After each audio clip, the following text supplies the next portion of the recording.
Kirchhoff के प्रथम परिपथीय नियम के बाद अब आते हैं हम लोग द्वितीय नियम पे, जिसको हम लोग जालक का नियम कहते हैं। पहले नियम को हम संधि का नियम कह रहे थे और ये नियम है जालक का नियम, या अंग्रेजी में इसको कहा जाता है लूप रूल। तो जालक के नियम को समझने के लिए हमको उदाहरण ज़रूरी है। तो इसके लिए यहाँ पर मैंने एक परिपथ बनाया है। इस उदाहरण से हम लोग समझेंगे कि जालक या लूप किसको कहा जाता है। तो परिपथ में एक पूरा जो घेरा होता है इस तरह से, इसे ही जालक कहा जाता है, जिसमें सभी अवयव एक घेरे में जुड़े होते हैं। मतलब तार का एक पूरा जो चक्कर होता है उसी को हम जालक कहते हैं, या अंग्रेजी में इसे लूप कहते हैं। जैसे इस परिपथ में दो जालक हैं। पहला जालक ये है, इसको हम जालक 1 बोल सकते हैं या लूप 1 बोल सकते हैं। उसी प्रकार ये वाला दूसरा जालक है, पूरा एक गोल घेरा जो तार द्वारा विभिन्न अवयवों को जोड़ता है, तो ये दूसरा जालक हो गया। तो जालक का नियम इसी लूप के लिए है और इसका कथन है कि विद्युत परिपथ के किसी जालक लूप का एक पूरा चक्कर लगाने पर प्राप्त होने वाले समस्त विभव परिवर्तनों का बीजगणितीय योग शून्य होता है। एक बार फिर से पढ़ लेते हैं। विद्युत परिपथ के किसी जालक या लूप का एक पूरा चक्कर लगाने पर प्राप्त होने वाले समस्त विभव परिवर्तनों का बीजगणितीय योग शून्य होता है। एक पूरा चक्कर लगाने का अर्थ है कि हम मान लीजिए ये जालक 1 है, तो एक पूरा चक्कर लगाना है तो हम किसी भी बिंदु से चालू कर सकते हैं। हम चाहें तो यहाँ से चालू कर सकते हैं, यहाँ से, यहाँ से, यहाँ से, या यहाँ से, कहीं से भी चालू कर सकते हैं।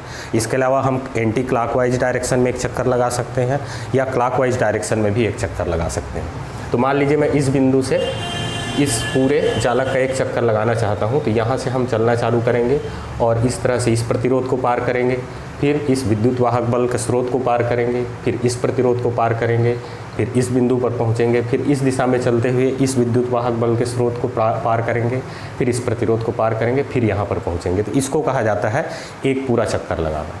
तो कथन में ये कहा गया है कि एक चक्कर पूरा चक्कर लगाने पर प्राप्त होने वाले समस्त विभव परिवर्तनों का बीजगणितीय योग शून्य होता है। इसका अर्थ क्या है? तो जब हम इस जालक में इस दिशा में चलना चालू करते हैं तो प्रतिरोध R1 को जब पार करेंगे तो विभव या तो बढ़ेगा या फिर घटेगा। तो उस विभव परिवर्तन को हमको नोट करना है और विभव में परिवर्तन V बराबर होता है I R1 के बराबर।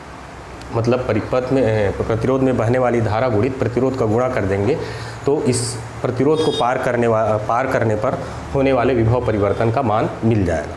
अब ये विभव परिवर्तन धनात्मक भी हो सकता है, मतलब यहाँ से यहाँ जाने पर विभव बढ़ भी सकता है और विभव घट भी सकता है। तो किन परिस्थितियों में विभव परिवर्तन धनात्मक होता है अर्थात बढ़ता है प्रतिरोध को पार करने पर, और किन परिस्थितियों में प्रतिरोध को पार करने पर विभव घटता है, इस चीज़ को हमको समझना है। तो मान लीजिए इस परिपथ में धारा का मान हमको नहीं मालूम है। हमको बता दिया गया है कि यहाँ R1, R2, R3 और R4 के मान हमको मालूम है और विद्युत वाहक बल के जो स्रोत हैं उनका हमको विद्युत वाहक बल मालूम है। हमको I1, I2 और I3 की गणना करना है किरचॉफ के परिपथीय नियम में। तो हम दोनों नियमों का उपयोग करेंगे। प्रथम नियम संधि का नियम का और द्वितीय नियम है जालक का नियम का। तो पहले संधि के नियम का उपयोग करते हैं। यहाँ पर दो संधियाँ हैं, पहला संधि ये है और दूसरा संधि ये है। तो किसी भी एक संधि पर हम संधि के नियम का उपयोग करेंगे। मान लीजिए हमको धारा नहीं मालूम है, हमने मान लिया कि इस दिशा में इस शाखा में बहने वाली धारा I1 है और इस शाखा में बहने वाली धारा इस दिशा में I2 है और इस शाखा में ये वाली शाखा में बहने वाली धारा I3 है। ये परिकल्पना करने के लिए हम स्वतंत्र हैं। हो सकता है कि वास्तव में जो बहने वाली धारा हो वो मान लीजिए I1 हम जिस दिशा में परिकल्पना किए हैं, लेकिन वास्तव में बहने वाली धारा विपरीत दिशा में हो। तो लास्ट में जब हम समीकरणों को हल करके उत्तर ज्ञात करेंगे, I1, I2, I3 के मान ज्ञात करेंगे, तो यदि हमने धारा के विपरीत दिशा में परिकल्पना कर ली है हमारी धारा को, तो उस स्थिति में उत्तर ऋणात्मक आएगा। और यदि हमने धारा जिस दिशा में वास्तव में धारा बह रही है उसी दिशा में हमने धारा की परिकल्पना की है तो धारा का मान जो आएगा वो धनात्मक आएगा। तो यहाँ पर हमने 3 धारा, यहाँ पर I1 ले लिया, ये वाला I2 ले लिया इस दिशा में और ये वाला I3 ले लिया। तो संधि के नियम से आने वाली धाराएं हैं I1 और I2 तो ये धनात्मक होंगी और जाने वाली धारा है I3 ये ऋणात्मक होगी। और किरचॉफ के संधि के नियम से इन तीनों का बीजगणितीय योग 0 के बराबर होगा। तो पहला जो समीकरण मिलता है हमको मिलता है I1 आने वाली धारा प्लस I2 आने वाली धारा minus I3 is equal to 0। ये पहला संबंध मिल गया I1, I2, I3 में संधि के नियम से। अब आते हैं द्वितीय नियम। इसको हम आरोपित करेंगे और हम समझेंगे कि इस नियम का वास्तविक अर्थ क्या है। तो पूरा चक्कर लगाने पर प्राप्त होने वाले समस्त समस्त विभव परिवर्तनों का बीजगणितीय योग शून्य होता है। तो हम इस परिपथ का दो यहाँ पर जालक हैं, पहला ये जालक है और दूसरा ये जालक है। तो हम पहले जालक का एक चक्कर लगाएंगे, समस्त विभव परिवर्तनों का बीजगणितीय योग करेंगे, फिर दूसरे जालक का भी एक चक्कर लगाएंगे और समस्त विभव परिवर्तनों का बीजगणितीय योग करेंगे। तो सबसे पहले इसमें आते हैं, हम इसी बिंदु से प्रारंभ करते हैं। इस शाखा में बहने वाली धारा I2 है, यहाँ पर परिकल्पना हमने की है। चूँकि यहाँ पर सभी जो अवयव हैं एक दूसरे से श्रेणी क्रम में जुड़े हैं और श्रेणी क्रम में जुड़े हुए समस्त अवयवों में बहने वाली धारा बराबर होती है। तो जब हम एक चक्कर लगाने के लिए इधर चलना चालू करते हैं तो यहाँ पर ध्यान दीजिए, हम धारा प्रवाह के विपरीत दिशा में चल रहे हैं। I2 की दिशा इधर है और हम धारा प्रवाह की विपरीत दिशा में R1 को पार कर रहे हैं। तो जब भी किसी प्रतिरोध को धारा प्रवाह की विपरीत दिशा में पार किया जाता है या जंप किया जाता है तो विभव में वृद्धि होती है, क्योंकि धारा हमेशा उच्च विभव से निम्न विभव की ओर प्रवाहित होती है। मतलब इस सिरे का विभव अधिक होगा और इस सिरे का विभव कम होगा, तभी धारा इस दिशा में प्रवाहित होगी। तो जब हम यहाँ से यहाँ जाएंगे तो विभव के मान में वृद्धि होगी, ना कि कमी होगी। और ये विभव में परिवर्तन इसमें बहने वाली धारा और धारा I2 और इस प्रतिरोध के गुणनफल के बराबर होगी इस सूत्र से। तो यहाँ पर जब हम इसको पार करेंगे तो विभव में वृद्धि होगी और ये विभव में वृद्धि I2 R1 के बराबर होगी। तो इसको हम लिखेंगे प्लस I2 R1। अब इसको पार करने के बाद ये हम यहाँ पर आते हैं विद्युत वाहक बल के स्रोत के पास। हम इसको धन सिरे से ऋण सिरे की ओर जा रहे हैं।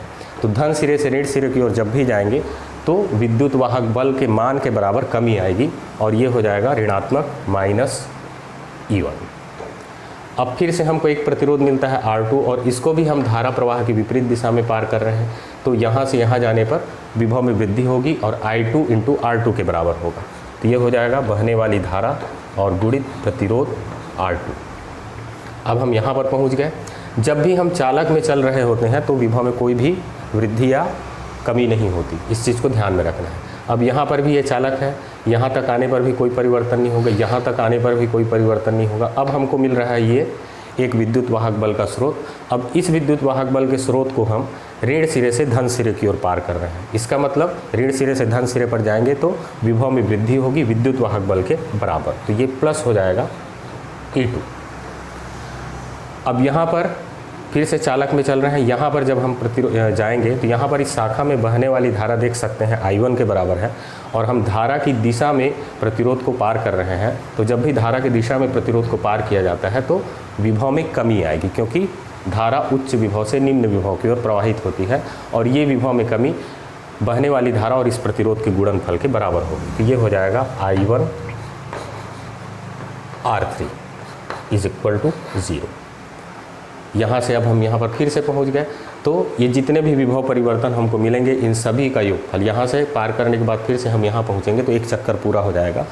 अब जितने भी विभव परिवर्तन मिले इन सभी का योगफल 0 के बराबर होगा, ऐसा कहना है किरचॉफ के द्वितीय नियम का। और ये हमको एक दूसरा समीकरण मिल गया I1, I2 और I3। अब इसके बाद यहाँ पर हम इस जालक में भी किरचॉफ के परिपथी नियम द्वितीय जालक के नियम को आरोपित कर सकते हैं। यहाँ भी हम किसी भी बिंदु से चलना प्रारंभ करते हैं। तो मान लीजिए इस जालक में हम यहाँ से चक्कर लगाना चालू करते हैं इस दिशा में, एंटी क्लॉकवाइज डायरेक्शन में। तो यहाँ से यहाँ चलने पर हम सेल के पास पहुँचते हैं तो इसके ऋण ध्रुव से धन ध्रुव पर जाएंगे तो इसके विद्युत वाहक बल के बराबर विभव में वृद्धि होगी और ये हो जाएगा +E2। अब फिर यहाँ फिर से पहले की तरह R3 को जब पार करेंगे तो विभव में कमी आएगी, क्योंकि धारा प्रवाह की दिशा में हम प्रतिरोध को पार कर रहे हैं और ये होगा I1 R3। अब यहाँ से हम इस तरफ चलना चालू करते हैं। तो जब तक चालक में चलेंगे कोई भी विभव परिवर्तन नहीं होगा। यहाँ तक पहुँचने के बाद हम R4 को पार कर रहे हैं I3 धारा की दिशा में। तो धारा की दिशा में जब पार करेंगे तो फिर से विभव में कमी आएगी, धारा का मान और गुणित प्रतिरोध के गुणनफल के बराबर। अब यहाँ से जब हम चलते हैं तो ये पूरा चालक है और फिर से हम इसी बिंदु पर पहुँच गए। तो ये समस्त विभव परिवर्तनों का बीजगणितीय होगा और ये 0 के बराबर होगा। तो ये हमको 3 समीकरण मिल रहे हैं I1, I2 और I3 में, और जितनी भी बाकी राशियाँ हैं वो सब ज्ञात हैं, हमको इनके मान दे दिए गए हैं। तो 3 यदि अज्ञात राशियाँ हैं तो उनका मान ज्ञात करने के लिए हमको 3 समीकरणों की आवश्यकता होती है और ये 3 समीकरण हमको मिल गया।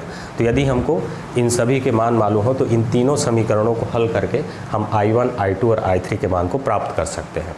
अब यदि मान लीजिए I1, I2, I3 का मान कोई मान ऋणात्मक होता है, मान लीजिए I1 का मान ऋणात्मक मिलता है, तो ये समझ लेना है कि हमने जिस दिशा में धारा की परिकल्पना की है उसके विपरीत दिशा में धारा प्रवाहित हो रही है। और यदि धनात्मक प्राप्त होता है, इसका मतलब है कि हमने जिस दिशा में धारा की परिकल्पना की है वास्तविक धारा भी उसी दिशा में प्रवाहित हो रही है।